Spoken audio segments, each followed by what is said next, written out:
ఈరోజు EPS get together meeting కి విచ్చేసిన ముఖ్య అతిథి గారు పట్నం సునీత మహేందర్ రెడ్డి గారికి మా ధన్యవాదాలు.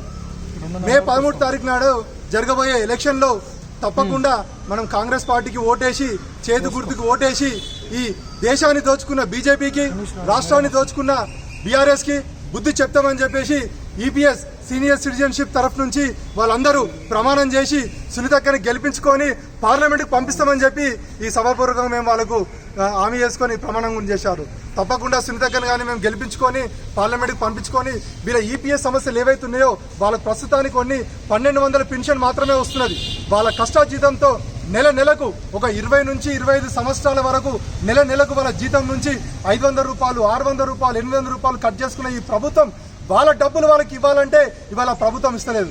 వీళ్ళు ఎన్నోసార్లు పార్లమెంట్కి వీళ్ళు అప్పీల్ పెట్టుకున్నా, అక్కడ రామ్లీలా మైదాన్లో కూడా వీళ్ళు ఎన్నిసార్లు హంగర్ స్ట్రైక్ చేసినా కూడా బీజేపీ అసలు వినడానికంటే కూడా వినట్లేదు. సో మేము ఏం చెప్తున్నాం అంటే ఈ సభ నుంచి మేము ఈ తెలియజేయడం ఏంటంటే ప్రభుత్వానికి మేము సునీతక్క కానీ మల్కాజ్గిరి నుంచి గెలిపించుకొని మా తరఫు నుంచి పార్లమెంట్లో వాయిస్ వినిపించుకొని పెన్షన్ కనీసం 7,500 రూపాయలు వీళ్ళకు పెన్షన్ రావాలని చెప్పేసి సునీతక్క గారు మా తరఫు నుంచి అక్కడ వాయిస్ రేజ్ చేస్తారనే నమ్మకంతో మా తరఫు నుంచి ఏవైతే 40,000 నుంచి 50,000 ఓట్లు, దగ్గర 1,00,000 ఓట్లు ఏవైతే ఈపీఎస్ గెట్ టుగెదర్ మీటింగ్ ద్వారా మేము తీర్మానించామో ఆ 1,00,000 ఓట్లు సునీతక్కకు వన్ సైడ్గా వేయాలని చెప్పేసి మేము ఈ మీడియా తరఫు నుంచి మేడ్చల్ నియోజకవర్గంలో ఉన్న ప్రజలందరికీ మేము తెలియజేస్తున్నాము. ఇంకొకటి మేము ఏమనుకుంటామంటే ఇది రేవంత్ రెడ్డి సీటు, రేవంత్ రెడ్డి అన్న సీట్. ఇది ఆనాడు 11,000 మెజార్టీతో ఎట్లయితే మేము రేవంత్ రెడ్డి అన్న గారు గెలిపించుకున్నామో అదే విధంగా మేము అదే కష్టపడుకుంటా మేము 1,00,000 ఓట్ల మెజార్టీ సునీతక్క గారికి తప్పకుండా తెలియజేయాలనుకుంటాం.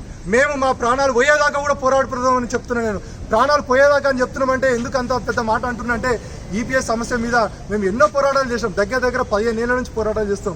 లాస్ట్కి మేము ఏంటంటే డూ ఆర్ డై సిచ్యువేషన్లో వచ్చినాం. అలాంటి డూ ఆర్ డై సిచ్యువేషన్లో సునీతక్క మాకు హామీ ఇచ్చేసరికి మేము ఇంకా నమ్మకం పెట్టుకుంటున్నాము. నమ్మకాన్ని పెట్టుకొని సునీతక్క తప్పకుండా ఆ నమ్మకాన్ని మాకు బొమ్ము చేయదని చెప్పి మేము అనుకుంటున్నాము.